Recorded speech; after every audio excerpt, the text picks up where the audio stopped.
Hi అండి, అందరికీ నమస్తే. నా విలన్ బాస్ పార్ట్ 7. అద్వైత్కి అతి కష్టం మీద రోజులు గడుస్తున్నాయి. వారం తర్వాత ఊరించి వచ్చిన శ్రీకాంత్ సెల్వాలు కరెంట్ షాక్ కొట్టినట్లు బిగుసుకుపోయారు. అద్వైత్ చెప్పింది విని సెల్వా అయితే, ఎన్నడా ఎన్నా పేసరే, ఏమిరా ఏం మాట్లాడుతున్నావు? అయ్యో అయ్యో, మేము లేని ఒక్క వారం రోజుల్లోనే ఎంత పని చేశావరా అని కళ్ళు పెద్దవి చేసుకుని అడుగుతున్నాడు. కాదు కాదు, దాదాపు హరిస్తున్నాడు. సెల్వాగాడి తలపైన ఒక్కటి పీకిన శ్రీకాంత్, ఒరే వాడు ఈ వెధవ పని మొదటి రోజే చేసేసాడ్రా, వారం అంతా చేయలేదు అని చెప్పి అద్వైత్ వైపు తిరిగి, ఓట్ నాయను, నువ్వేంట్రా ఇలా అయిపోయావు? నువ్వు అమ్మాయిలను పట్టించుకోవటమే మేము ఎప్పుడు చూడలేదు. ఇప్పుడు ఏకంగా ముద్దు కూడా పెట్టింది కాక ఆ అమ్మాయితో పిచ్చివాగుడంతా వాగేసి వచ్చావా? అవ్వా అవ్వా, నీకేదేం పోయే కాలం రా నాయనా అని కంటిన్యూస్ గా తిడుతూనే ఉన్నారు ఇద్దరు అద్వైత్ ని. సరే రే, కాసేపు ఆ మాసిక ధరలను ముయ్యండ్రా బాబు, చచ్చిపోతున్నాను. ఇప్పుడే నేను చేసిన పనికి ఫీల్ అవుతూ ఉంటే మీరొకరు అని అంటాడు విసుగ్గా అద్వైత్. ఒకవేళ నువ్వు చెప్పింది నిజమనుకుని అంత పొన్ను ఆ అమ్మాయి నీ మీదదా పోలీస్ కంప్లైంట్ ఇచ్చిందేమోరా అన్నాడు శెల్వా భయంగా. నోర్మి, వీడు చెప్పింది ఏమైనా చిన్న విషయమా వెంటనే నమ్మేయడానికి? ఒకవేళ నమ్మినా అంత ఈజీగా పోలీసుల వరకు పోదనుకుంటా అంటాడు శ్రీకాంత్. రే రే, ఆ పండ్రా బాబు, ఎంత వద్దనుకున్నా ఈ ఆలోచనలు నన్ను డిస్టర్బ్ చేస్తూనే ఉన్నాయి. మీరేదో నన్ను దీని నుండి డైవర్ట్ చేస్తారు అనుకుంటే మీ చెత్త లాజిక్లతో నాకు ఇంకా ఒళ్ళు మండిస్తున్నారు. ఛే, ఇక మీ అరమెదడు మాటలు ఆపేసి రండి, మాల్కెళ్దాం. మీరు మీ ఇళ్ళకి వెళ్ళిపోండి, నా తల తినకుండా అంటాడు అద్వైత్. చేసిందంతా వేడి చేసేసి ఇప్పుడు మనల్ని విసుక్కుంటున్నాడు. ఈ పొగరికేమీ తక్కువ లేదు. సరేలే పద పోదాం అని మాల్కి స్టార్ట్ అయ్యారు ముగ్గురు కూడా. ఈ కళ రోజులు కూడా వేగంగా గడుస్తున్నాయి. శిశిరకి ఆఫీస్ బిజీతోనే లోకంగా ఉంది. శిశిర మామూలుగానే ఏ పని పూర్తి చేసినా మంచి ఏకాగ్రతతో చేస్తుంది. ఇక ఆఫీస్లో అంతకంటే ఎక్కువగా తీసుకుంటున్న ప్రతి రూపాయికి న్యాయం చెయ్యాలి అన్నట్టు పూర్తి నిమగ్రతతో పనిచేస్తుంది శిశిర. స్వతహాగా అన్ని విషయాలు త్వరగా నేర్చుకోగలిగే నేర్పు ఉన్నందున అతి తక్కువ వ్యవధిలోనే తను చేస్తున్న వర్క్లో పట్టు సాధించగలిగింది. అలా పూర్తిగా తన వర్క్లో పడి మెల్లమెల్లగా ట్రైన్లో జరిగిన విషయాన్ని తన మదిలోకి రానియకుండా పక్కకు నెట్టేసి రోజువారీ దినచర్యలోనే బిజీ అయిపోయింది శిశిర. ఎప్పుడైనా వారాంతరలో పక్కనే ఉన్న బాబా గుడికి వెళ్ళడం, సారథితో కూర్చుని కాసేపు ఇంటి విషయాలు ఆఫీస్ విషయాల గురించి ముచ్చటించుకోవటం, రోజు ఇంటికి ఫోన్ చేసి కాసేపు అందరితో ఫోన్ మాట్లాడడం, ఇవే శిశిరకు ప్రస్తుతం ఉన్న వ్యాపకాలు. ఆ రోజు ఆఫీస్లో చాలా హడావుడి ఉంది. కారణం, ఒక ముఖ్యమైన క్లయింట్ మీటింగ్ జరగబోతుంది. గత కొన్ని వారాలుగా ఆ ప్రాజెక్ట్ కి సంబంధించి చాలా కష్టపడి పనిచేస్తున్నారు టీం అంతా. దీనిలో కనుక క్లయింట్ ని ఇంప్రెషన్ చేయగలిగితే అది చాలా పెద్ద డీల్ అవుతుంది కంపెనీకి. ఈ ప్రాజెక్ట్ డీటెయిల్స్ చేతికి వచ్చినప్పటి నుంచి దానిపై చాలా రీసెర్చ్ చేసింది శిశిర. ఒక్క తన డిపార్ట్మెంట్ దాకే కాదు, ఈ ప్రాజెక్ట్ కి సంబంధించిన అన్ని విషయాలలో అవగాహన పెంపొందించుకుంది. సమయం దొరికినప్పుడు ఆ రోజు మొదటిసారిగా తమ చైర్మన్ అయిన రాధాకృష్ణ గారు ముందు మీటింగ్ లో పాల్గొనబోతున్నారు అంది శిశిర. నిజానికి టీం లీడర్ ఉంటే సరిపోతుంది మీటింగ్ కి, కానీ దీనిలో మొదటి నుంచి శిశిరది యాక్టివ్ పార్టిసిపేషన్ ఉండటం వలన తనతోనే అవసరపడొచ్చని మేనేజర్ టీం లీడర్ అడిగితే తప్ప అక్కడ తనకు ఏమీ పెద్ద వర్క్ ఉండకపోయినా అంత పెద్ద బిజినెస్ పీపుల్స్ మధ్యలో కూర్చుని వాళ్ళ సంభాషణలు వినడమే తనకు ఒక పెద్ద ఎడ్యుకేషన్ లా భావించి చాలా సంతోషంగా ప్రాజెక్ట్ ఫైల్స్ అన్ని కూడా రెడీ చేసింది శిశిర. టైం అవగానే మీటింగ్ రూమ్ లో అడుగు పెట్టి అదంతా అద్భుతంగా చూస్తూ ఉంది. మీటింగ్ ఎప్పుడు స్టార్ట్ అవుతుందా అని ఎదురు చూస్తూ ఉంది. కాసేపటికి బ్లాక్ కలర్ షూట్ వేసుకుని హుందాగా డీవీగా నడుచుకుంటూ వచ్చారు రాధాకృష్ణ గారు అక్కడికి. అందరూ విషెస్ స్వీకరిస్తూనే చిరునవ్వుతో అందరికీ ప్రతి నమస్కారం చేసి కూర్చున్నారు.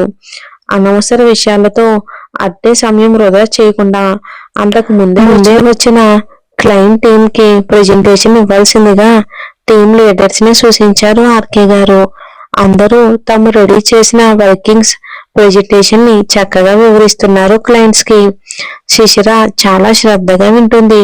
ప్రతి ఒక్కొక్క పాయింట్ ని అలా 3-4 గంటలు సవివరంగా కులాశకంగా అన్ని వివరించడంతో దానికి క్లయింట్స్ సానుకూల స్పందనని చూసి దాదాపు ప్రాజెక్ట్ ఓకే అయిపోయింది అన్న నమ్మకం వచ్చింది అందరికి. కానీ చివరి నిమిషంలో క్లయింట్స్ లో ఒక అతను అభ్యంతరం తెలిపాడు. అతని వాదన ఏంటంటే వీళ్ళు చెప్పిన విధానంలో గనుక ప్రొడక్ట్స్ ని ఉత్పత్తి చేస్తే వ్యా భారీగా పెరిగి ప్రాఫిట్ తగ్గుతుందని ఆయన నోట్ చేసిన పాయింట్. అది కూడా ఒక విధంగా నిజమే కాబట్టి వాళ్ళని ఎలా కన్విన్స్ చేయాలా అని ఇక మళ్ళా గొల్లలు పడుతున్నారు అందరూ. అందరినీ ఒకసారి చూసి గట్టిగా శ్వాస పీల్చుకుని లేచి నిలబడింది శిశిర. రెస్పెక్టెడ్ సార్స్, మీరంతా అనుమతిస్తే దీనికి పరిష్కారం నేను చెప్తాను అంది శిశిర అందరినీ చూస్తూ. టీమ్ లీడర్స్ అందరూ ఏ మాత్రం అనుభవం లేని అమ్మాయి ఏం చెప్పగలదు అని కనుబొమ్మలు ముడేసి చూస్తూ ఉండగా ఆర్కే గారు ఆ అమ్మాయిలో కనిపిస్తున్న ఆత్మవిశ్వాసాన్ని చూసి ఓకే గో హెడ్ అని అన్నారు తల చిన్నగా వంకించి. థ్యాంక్ యూ సార్ అని చెప్పి క్లయింట్లను చూసి, సార్ ప్రాఫిట్ తగ్గుతుంది కానీ ఇప్పుడు మన దగ్గర ఎందుకంటే సరైన ప్రత్యామ్నాయం లేదు, కానీ మన ప్లానింగ్ గా చేయగలిగితే ఆ లాస్ ని ప్రాఫిట్ గా మార్చుకోగలమని కాసేపు ఆగి అందరి వైపు చూసింది. శిశిరని చూస్తూ ఓ రియల్లీ బట్ హౌ అన్నాడు ప్రాబ్లం రైజ్ చేసిన క్లయింట్. ఆయన్ని చూస్తూ తప్పకుండా చెప్తాను సార్, మనది కాస్త ఖరీదైన ఉత్పత్తి విధానమే కాదు అనను, కానీ ప్రొడక్షన్ టైంలో వేస్ట్ అయిపోయే మన స్క్రాప్ మెటీరియల్ ని రీసైక్లింగ్ చేయగలిగినట్లయితే దానిని మనం సెకండ్ గ్రేడ్ క్వాలిటీ మెటీరియల్ కింద అమ్మకం చేసుకోవచ్చు. దానికోసం అంత మాన్ పవర్ వృధా అనుకుంటే టెండర్స్ వేసి మరొకరికి అప్పగించేయవచ్చు. మన ప్రాఫిట్ పర్సెంటేజ్ మనకి సులభంగా వచ్చేస్తుంది. కాకపోతే దీనిలో మనం చేయవలసిందల్లా ప్రొడక్షన్ టైంలో అతి చిన్న ముక్కలుగా విడిపోయి వేస్టేజ్ తో కలిసిపోయే స్క్రాప్ ని ఫిల్టర్ చేయగలగాలి. దానికి అయ్యే అదనపు వ్యయం తీసేసినా కూడా ఇప్పుడు 3.5% తగ్గే మన ఆదాయం 4.3% పెరుగుతుంది. కావాలంటే ఫైల్ చూడండి, దీనికి సంబంధించిన పూర్తి వివరాలు ఇందులో ఉన్నాయి. అలా చేస్తే తప్పకుండా మనం అనుకున్న దానికన్నా ఎక్కువ ప్రాఫిట్ పొందగలం. ఫైల్ అయిన చేతికి అందిస్తూ ఈ ఫైల్ స్టడీ చేసి ఏమైనా దీనిలో సందేహాలు ఉంటే నన్ను అడగండి సార్, నేను వివరిస్తాను అని చెప్పి ఆగింది శిశిర. టీం అంతా ఆశ్చర్యంగా చూస్తూ ఉంటే ఆ ఆర్కే గారు ప్రశాంతపూర్వకంగా చూశారు తన వైపు. కాస్త టైం తీసుకుని ఆ ఫైల్ ని స్టడీ చేసిన క్లయింట్ టీం కూడా పూర్తి సంతృప్తికరంగా అనిపించడంతో ఇక చిరునవ్వుతో శిశిర వైపు చూస్తూ well done young lady, we are very much impress with your tremendous work అని చెప్పి లేచి ఆర్కే గారికి షేక్ హ్యాండ్ ఇచ్చి సార్ చాలా త్వరలోనే మనం కలిసి ఈ ప్రాజెక్టు ప్రారంభించబోతున్నాం, ఆల్ ది వెరీ బెస్ట్. ఈ రోజు ఈవినింగ్ కి అగ్రిమెంట్ పేపర్స్ పైన సైన్ తీసుకుందామని చెప్పి వెళ్ళిపోయారు. క్లయింట్స్ వెళ్ళిపోయిన తర్వాత అందరూ కొంచెం షాకింగ్ గా శిశిర వైపు చూశారు. ఇంతలో లయబద్ధంగా వినిపించిన చప్పట్ల శబ్దానికి తిరిగి చూడగా ఆర్కే గారు చప్పట్లు కొడుతూ శిశిర దగ్గరకు వచ్చి షేక్ హ్యాండ్ ఇచ్చి గుడ్ జాబ్, నీ పేరేంటి అని అడిగారు ఆయన తనని చూస్తూ. అంతటి పెద్ద బిజినెస్ మ్యాన్ ఐకాన్ తన దగ్గరకు వచ్చి మాట్లాడుతూ ఉంటుంటే ఇక శిశిర అని చెప్పింది. నీ పేరు కూడా బాగుంది, కీప్ ఇట్ అప్ శిశిర. ఈ రోజు ఈవినింగ్ అగ్రిమెంట్ సైన్ కార్యక్రమం నువ్వే హ్యాండిల్ చేయి, నీకు కావాల్సిన సహకారం నీ టీం అందిస్తారు అని చెప్పి శిశిర భుజం చిన్నగా తట్టి వెళ్ళిపోయారు.